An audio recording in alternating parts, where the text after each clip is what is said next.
nous sommes dans la partie sport. Je l'ai annoncé, il est avec moi, le secrétaire général de l'AJST, Association des journalistes sportifs du Togo. Nous parlons ce matin d'un événement spécial, en tout cas organisé par cette association dans le cadre de 50e anniversaire. Bien sûr, il s'appelle Kojo Avleti, il est dans le logo. Et bonjour. Bonjour Eman et bonjour à tous ceux qui nous regardent à cet instant. J'espère que la JST se porte bien.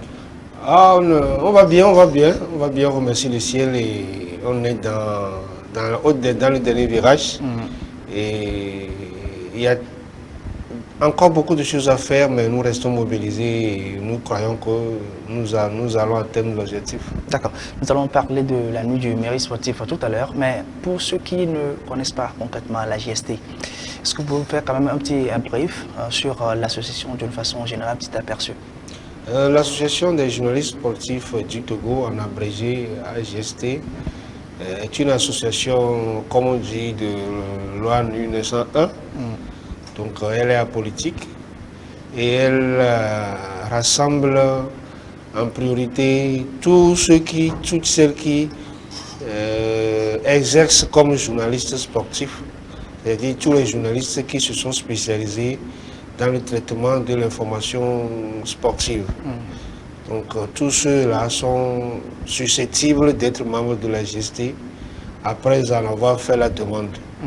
Donc la GST a été créée le 1er mars 1973 par des pionniers et il faut souligner que dans l'histoire, la GST fait partie des toutes premières organisations de presse à avoir vu le jour et nous saluons encore ici le travail de ces devanciers, Feu Messagnamin, Feu Tibiakou, Feu Lawson Boevi et tous les autres qui, après le congrès de l'Union des journalistes sportifs africains de 1972 à Tunis, ont senti le besoin de créer un cadre dans lequel la presse sportive au Togo pourrait se rassembler et s'épanouir et défendre ses intérêts. Justement, l'un des objectifs de l'association des journalistes sportifs du Togo, c'est de défendre les intérêts de la presse sportive, de contribuer à l'essor des sports en général et des sportifs en particulier, et en priorité de contribuer au mieux-être de tous ceux qui sont journalistes sportifs, qui sont membres de l'association. Donc il y a 50 ans, nous-mêmes nous présentons cela comme en disant c'est 50 ans au service de la presse sportive et des sports. Nous le célébrons depuis l'année dernière, en 2023, 1973-2023, cela fait 50 ans l'année dernière. Mais pour différentes raisons, nous faisons une petite rallonge jusqu'en 2024. Donc voilà un mot, la GST, créée en 1973, qui rassemble les journalistes sportifs, les dames autant que les hommes, et dont l'objectif principal est d'œuvrer au mieux-être et à l'épanouissement de ses membres.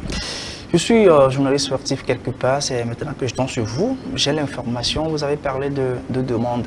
Bon, comment je fais? Je vous contacte, j'envoie une lettre, comment ça se fait cette demande-là? C'est pas courrier. Ensuite, est-ce qu'il y a des frais à payer pour appartenir quand même à cette organisation sportive? Tout à fait, la chose la plus simple, c'est de chercher à entrer en contact avec le secrétariat général de l'association. Lorsque vous rentrez en contact avec le secrétariat général de l'association, on va vous décliner les conditions à remplir.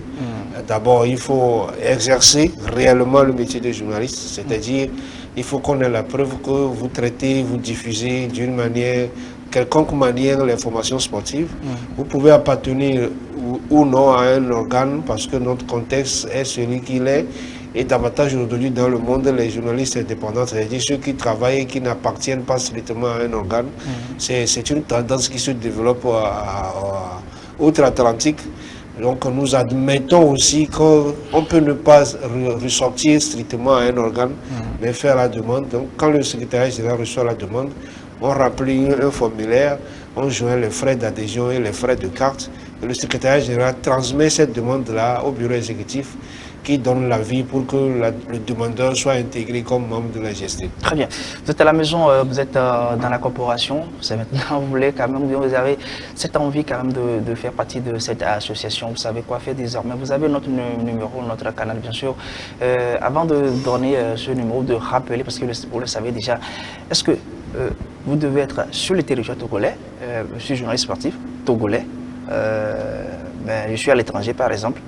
Parce que nous sommes suivis un peu partout, mais j'ai ce désir, cette envie-là, quand même d'appartenir à l'association. Est-ce que j'ai la possibilité de le faire, ou bien je dois résider au Togo, forcément? Le droit d'appartenance à la GST n'est pas territorial, mais la condition, c'est la nationalité. D'accord. La seule condition, c'est la nationalité. Actuellement, nous avons des confrères qui sont en Turquie.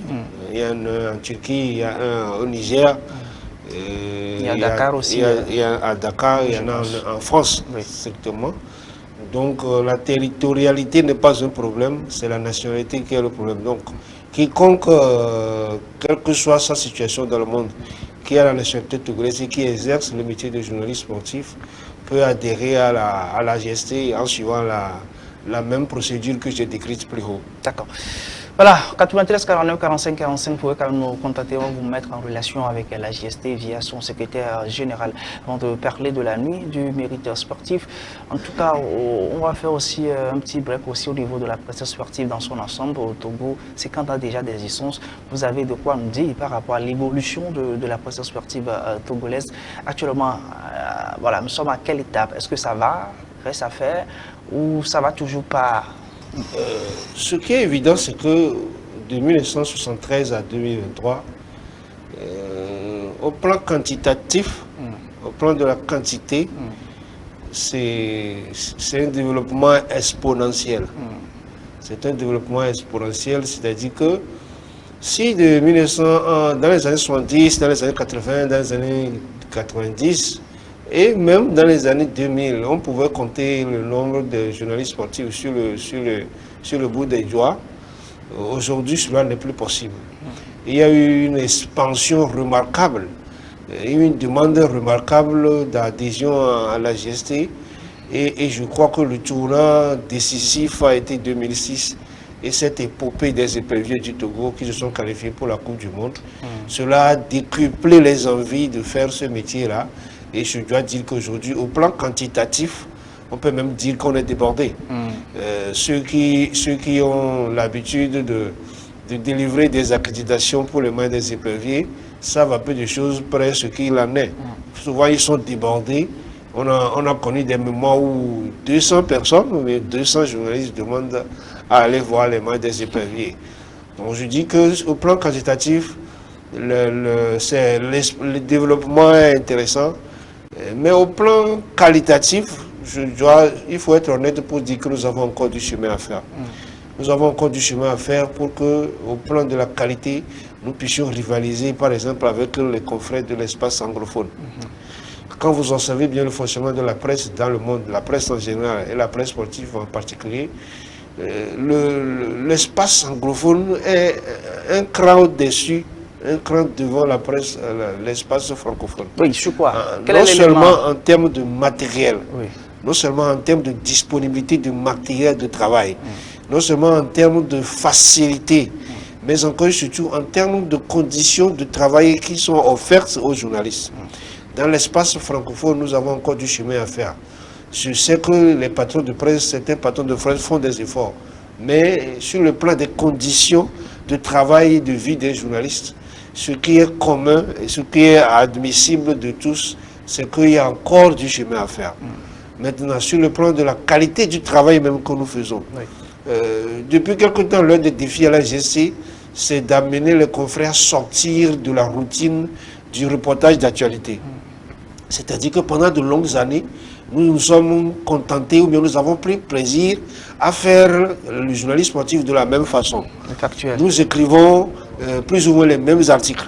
Ce matin a été ouvert ici, tel président a fait ci, tel club a fait ça, on a joué un match, il y a eu le score, c'est 2-1, celui-ci a marqué le but, c'est celui-là qui a encaissé, le gardien n'a pas été bon, etc.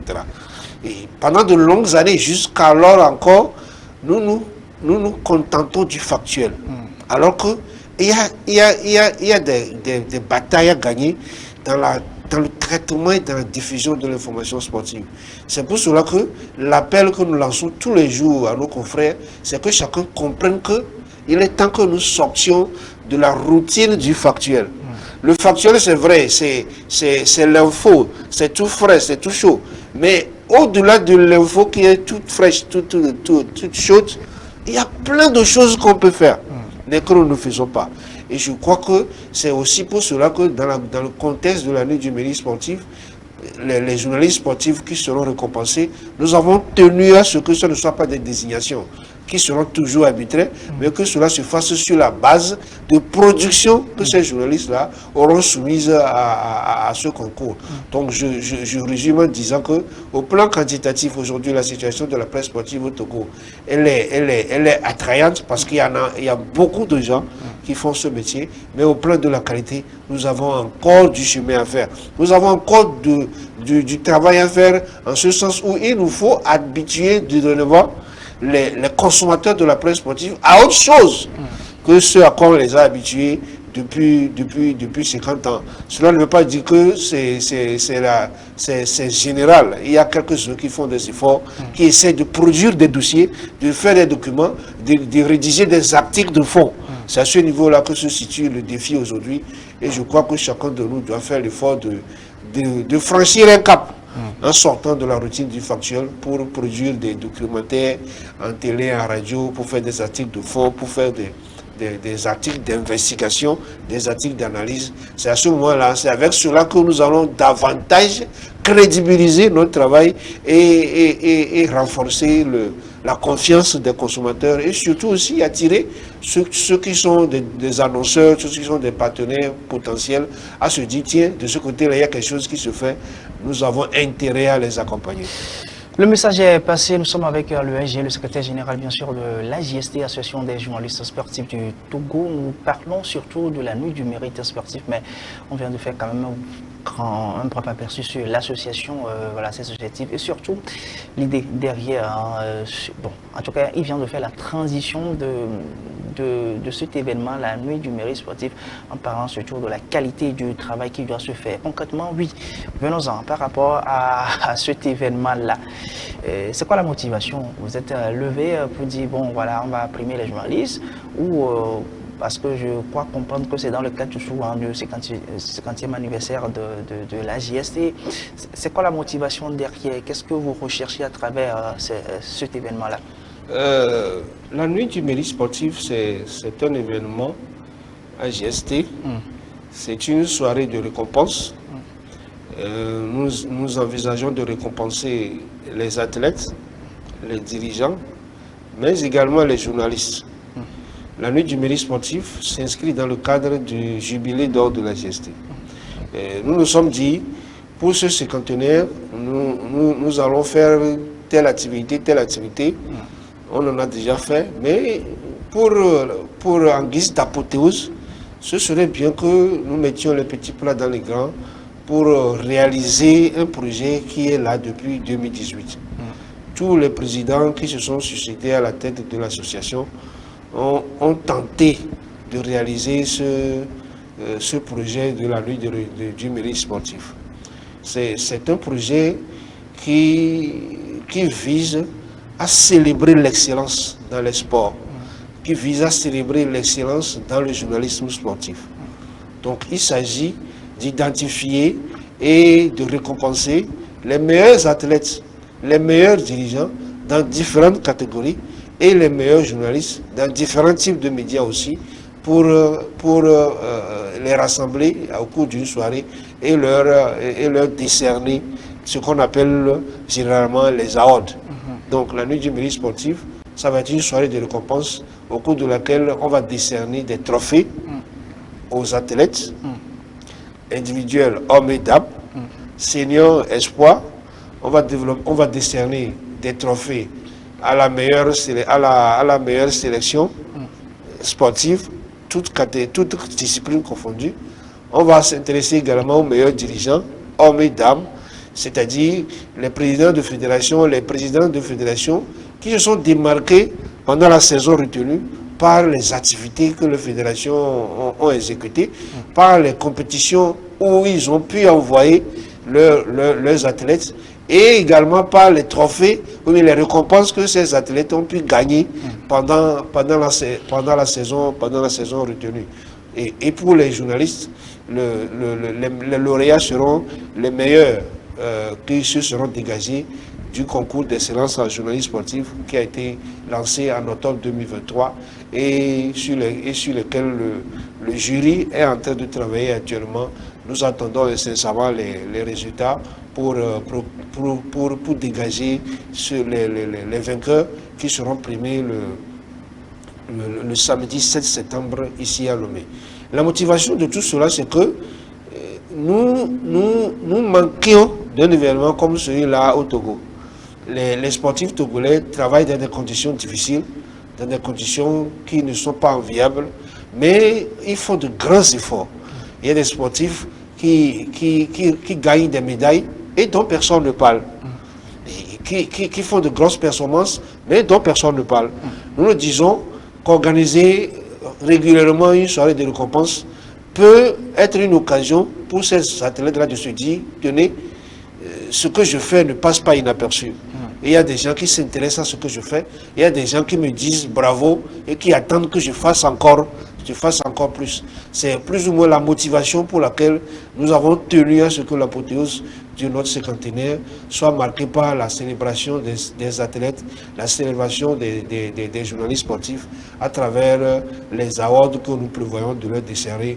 Et soyons-en sûrs, ces awards-là iront strictement à ceux qui se seront fait remarquer comme les meilleurs au cours de la période retenue. Très bien. Côté athlète, par exemple, c'est dans chaque discipline que ça se fera ou c'est des meilleurs athlètes au-delà des meilleurs athlètes?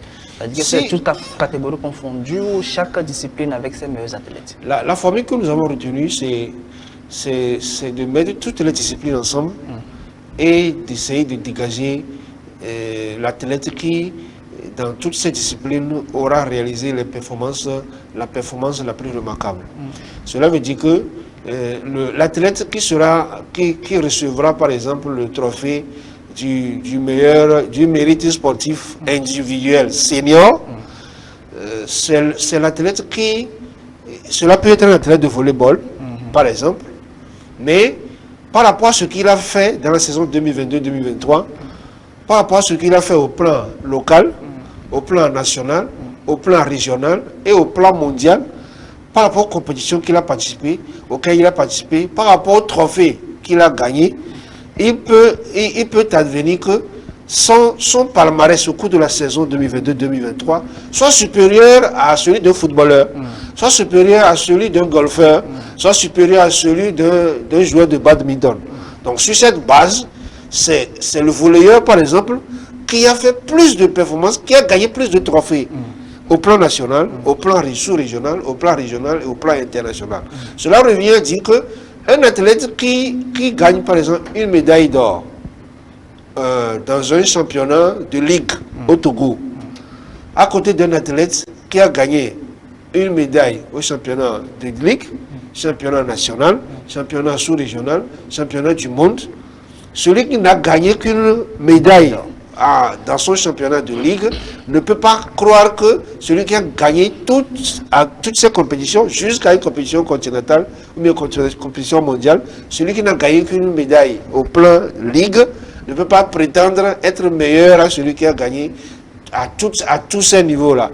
Cela revient à dire que le jury qui a travaillé, le comité d'organisation a proposé un barème d'évaluation et ce barème-là tient compte des différents niveaux que j'ai évoqués tout à l'heure, selon que l'athlète a gagné au plan local, au plan national, au plan sous-régional, au plan régional ou au plan international. À chaque niveau, il a un point. Donc l'athlète qui aura réussi à aller à tous ces niveaux-là aura plus de points qu'un athlète qui s'est arrêté par exemple au plan local ou au plan national.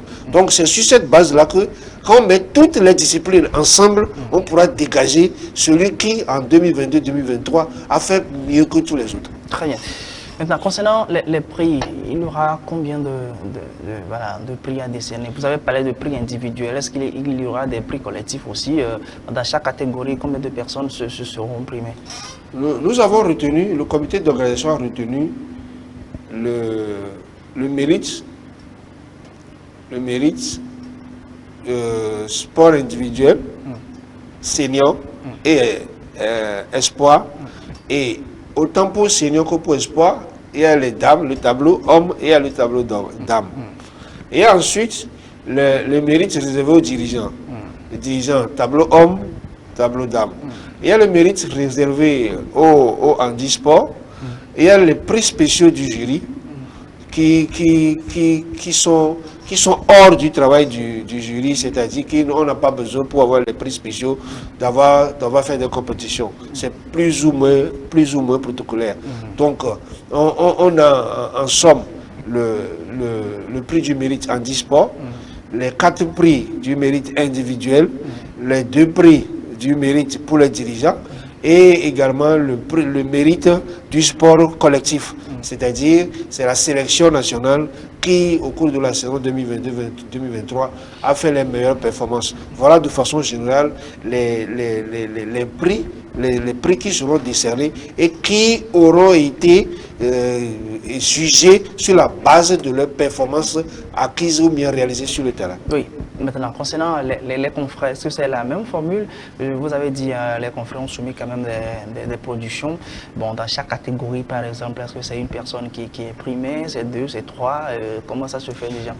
Pour l'aspect journalisme de la nuit du mérite sportif, nous avons pris en compte les types de médias. Nous avons le type photographie, nous avons le type radio, le type télévision, la presse écrite et la presse en ligne. À chaque niveau, on aura un lauréat. À chaque niveau, on aura un lauréat.